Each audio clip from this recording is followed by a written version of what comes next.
We're at a dairy farm in Sheboygan Falls with Bank 5-9 President and CEO Tim Schneider, who grew up on a dairy farm. This is going to be fun, Tim. Let's go check this out. I'm John Mercurious. I've always been inherently curious about different people and places, what makes people say what they say and do what they do. Let's go beyond the headlines. This is Mercurious. In fact, I grew up on a dairy farm, not too far from here, about 30 minutes north of here, and big part of my life in the banking space was actually being the bankers to a lot of these large dairy operations in my previous life. The technology just continues to advance, which amazes me. But it's no different than any industry like banking. If you don't keep pace, you're going to become a dinosaur, right? Does this take you back to your childhood? What goes through you as we walk through the cow barn? It does. So when I grew up, our dairy farm back in the late 70s, early 80s was probably an innovator in the space. We were the largest dairy farm in the state back then. We had 400 cows. Wow. Which today is actually a very small farm. You know, now you see operations like this where we have 900. You know, you've got some that have 5,000, 10,000 cows on their operations. So it's definitely changed, and probably no different than a lot of industries as well. As you can see, the cows are super content here. They're happy cows. They are. And California used to use that term, happy cows, you know, or whatever they used on their pitch. Well, get out of here. Wisconsin cows are just as happy. Yeah, that's right. There's a whole nother level of technology where the cows actually voluntarily come into these stalls when they know they need to be milked, and they get a sense that they have, you know, they're full of milk. Yeah, they need to release it. They come in here, they get milked, as Darren said, 2.8 times a day right now, almost 3, which is the standard in the industry, because they let down their milk more often. But this is completely an automated situation where really no human intervention at all. It's amazing. Wow.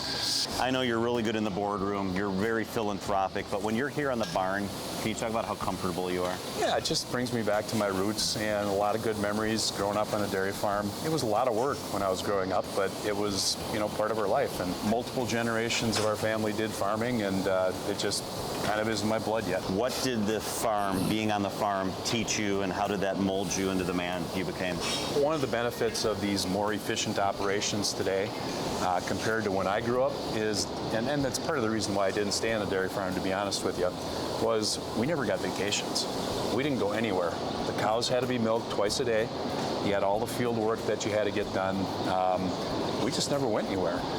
Now these farms have built in extra layers of management. Darren just mentioned the farm owner here. He was in Hawaii a few weeks ago. We would have never dreamed of going to Hawaii growing up on the farm. But that being said, it taught me an excellent work ethic. That's really led to, I think, some of the success I've had in my career. What was your favorite chore on the farm? Is there such a thing? Probably some of the field work when I got to drive the tractors when we were harvesting crops and things. That was fun to me. Yeah. Not as intense. Least favorite chore on the farm? Baling hay.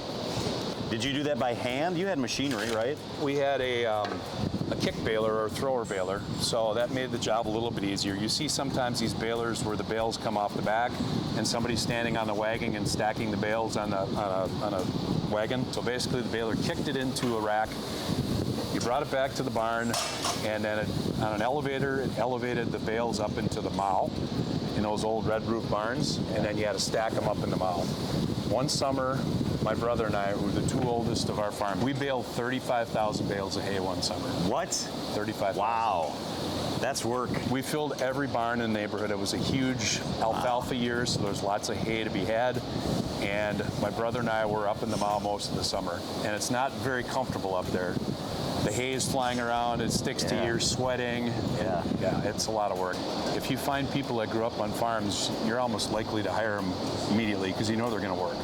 So what does your family think? You grew up on a farm and now you're a highly successful banker. It's just a cool path. Well, I think they're proud of me. I mean, I went off to college. I was the first one in the family to get a degree. And, you know, again, as I said earlier, I just wasn't excited about not having any vacations. So wanted a different life. And, you know, been successful in my own right, just like my family was in the dairy business. When people ask you to describe banking in 2025 and how it's changed, so much is online now, so much is done through the app. Can you talk about the state of banking and how banking has changed for people? Yeah, technology has definitely advanced. Some of that's been driven by consumer demand. Some of that's been driven by the new, you know, shiny objects that are out there that people see and want to have. It's changed a lot since I started in banking. So when I first started in banking 35 years ago, or thereabouts, closer to 40, sorry, I started as a credit analyst. So what a credit analyst does is basically analyzes credits as you look at them. And this was at an ag bank. And we used to do all of our analysis with pencil and paper. We had a spreadsheet that basically we had to fill in the numbers with a pencil, and if you made mistakes adding your numbers together, you had to erase it and start over. Probably 2 years into my banking space, I started using Lotus 123, which most people don't know what that is. You might, I don't know. I don't. I've heard of it, but I have no idea what that is. Well, it was the precursor to Excel. Okay. And I mean, everything's so much more automated now. It's just amazing. The process to go through from start to finish can be a lot more expeditious for our customers, getting responses to them.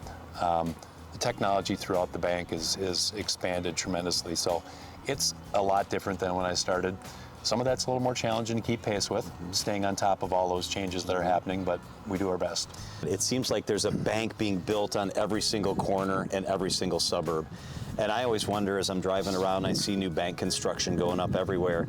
With so much done online and so much done through the app and all that stuff, why is there so much brick and mortar that continues to be built? So that's been a big debate. I would say within the last 5 or 10 years, you probably read headlines that the branches are dead, that, banks aren't going to be around on every corner anymore. They're going to move to the mobile banking opportunities.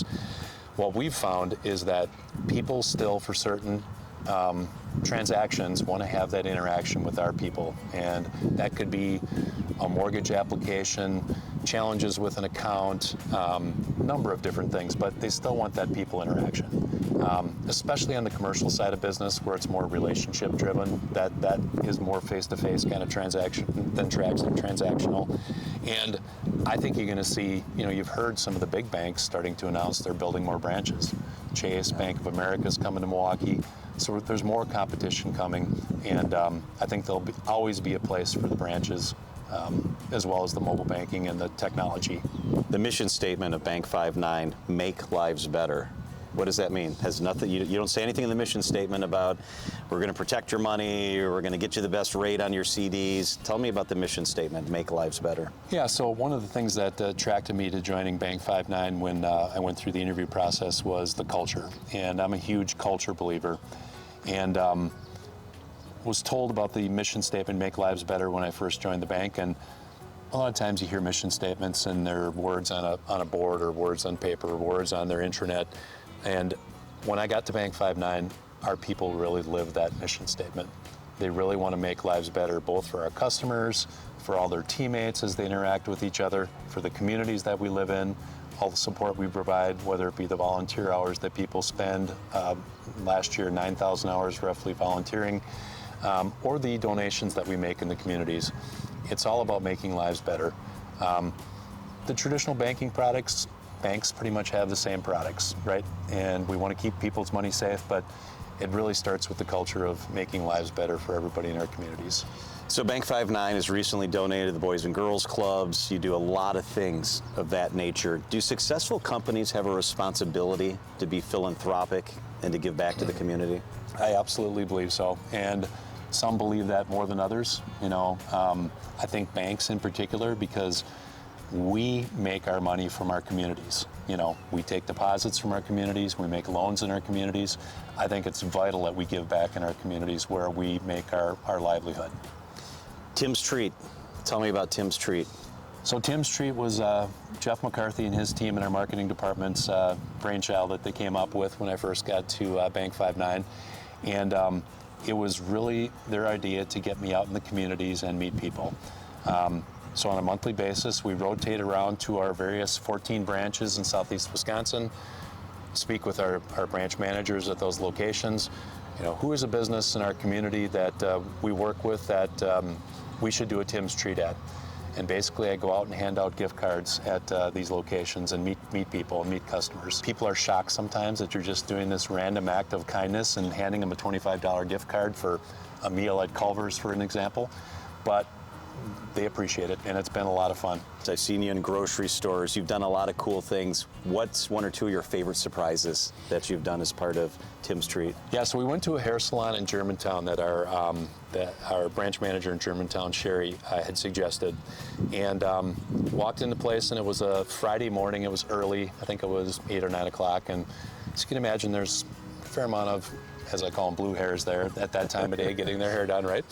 So we walked in, and this one woman was completely enamored with me. She just was like, "You are gorgeous," you know, and she would not leave. Went around and handed out cards the rest of the session, and at the end, we were finished, and she stuck around, continued to talk to me, and she had a friend that had brought her, and her friend was like, "We need to go now."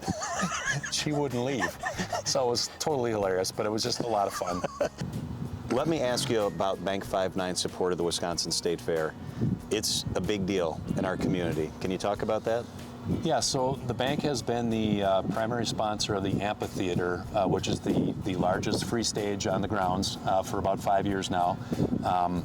When I first came down here, Jeff introduced me to that concept, went to the State Fair for the opening day and did some interviews and things, and just a cool experience. And I hadn't, frankly, been to State Fair in a few years. But most recently, we doubled down and are now the primary sponsor for the main stage as well, which brings all the big acts in. So super excited to continue to support that. As you can imagine, with my agricultural roots, that feels natural for me as well. But it's been super great exposure for us, and love doing those kinds of things. You know, I know you've expanded what you do and what you sponsor at the State Fair. It seems like almost every year moving forward. You're one of our sponsors. You sponsor our studio. Why is it important to just be involved like that? Well, I think it's just the connections that we make in the communities, and the State Fair is such a great draw. I mean, last year they had over 1 million people attend, and it gives us great exposure, and we love being partners with TMJ and doing some of the fun things that we do at your booth as well. And I appreciate I got a couple of vacation days planned, so thanks for coming in and hosting the show those couple of days when I'm gone. Well, we'll let Jeff handle that. Is there a calf being born? Either they got it pulled out, or Oh, they'll be all probably expected to calve within I'd say a week. there's a calf that was born over here just now, guys. Oh my So our gosh. timing is good. It was just born. It's just standing up for the first time. Oh my God. A little wobbly, like they usually are. And now Mama's gonna lick off all the Oh my fluids off gosh. her. Tim, this is like a life right in front of us. This little guy was just born. Certainly. That was always one of the most special moments on the farm for sure, when sometimes you'd have to help the mom deliver the calf and help pull the calf out, and just seeing that life, you know, it's like having your own kids. I mean, those are memorable moments in your life. Operation of this size, they're going to have, 30, 40 cows in here at any one time ready to give birth. And Darren's got people that are working around the clock here that are keeping an eye on this, where the cow might need some help giving birth, so they'll jump into action if they need to. They're constantly checking on it, because this is the next generation of the dairy, so they want to make sure these are healthy animals and they come out fine and don't have complications. And then she's going to start milking on her next lactation now, and producing a lot of milk. So how soon will she be ready to milk? She's ready to go now. So one of the very interesting things that Darren and I were talking about before, calves can be born, they can be boys or girls, right? Yeah. Yeah. The girls are the ones, the dairy ones, obviously, because they're going to be milk producing and reproducing animals over time. All of us see it in the grocery store right now, the prices of beef. Yep. So not too long ago, when I was back in the banking industry, banking some of these operations, you'd get $150 or $200 for a bull calf, for a male calf. That would then go into the beef industry, because most of the dairies don't raise their own beef. Right now, because of the shortage of beef, they get upwards of $1,000 for a wet male calf. 10 times what they were getting. Yeah, crazy. Wow. The girls, they're going to keep. Yep. Do they sell the boys? I mean, is that just part of the operation, right? They So do. When Now boys are born, There are some operations that'll raise some of their own beef, but it's pretty rare, because the dairy industry, most of the dairy farmers want to just focus on what they're good at. They're just going to do the dairy. So those male calves will get sold immediately to somebody that's going to raise them as a steer for beef. Similarities between the dairy industry and the banking industry is, technology has continued to advance, both from an efficiency standpoint and customer expectations, those kinds of things. You know, you talk about the old days, and we've got some of these books laying around the bank in Oconomowoc yet that are the old ledger books, which is where the 9 to 5 mantra came out for banks. Banks would close at 3 o'clock in the afternoon, so the tellers could balance the ledgers, and it was all done by hand. Now computers do all that, Yeah. right? So there's no more banker's hours? No. Everybody says banker's hours. Oh, that's always been a myth. I always tell people that's a myth. I'm there at 7 o'clock in the morning, and I don't leave till 5 or 5:30. Oh, I don't want those banker's hours. Yeah. Those are tough hours. Look at that. The other mama's coming over. Making sure the baby's okay. Wow, that is so cool. So the feeding environment has changed tremendously. There used to be the big tall silos that you see around the country like those Yeah. that they fed out of. And because they're feeding so many more animals now, it went to this flat storage called bunker silos to make it more efficient to get feed out. Because putting feed up in those takes a lot of time. Taking feed out of those comes out slowly. Now they use these big payloaders, take big scoops of feed, put them into a mixer that mixes all these different feed sources that you're feeding these animals depending upon their diet, and then they can get the feed out much more quickly. So the whole feeding environment for dairy farms has changed dramatically from when I grew up. So in every facet of the operation, it's really about efficiency. Exactly. As efficient as you can. Yeah, just like any business. Deserted island.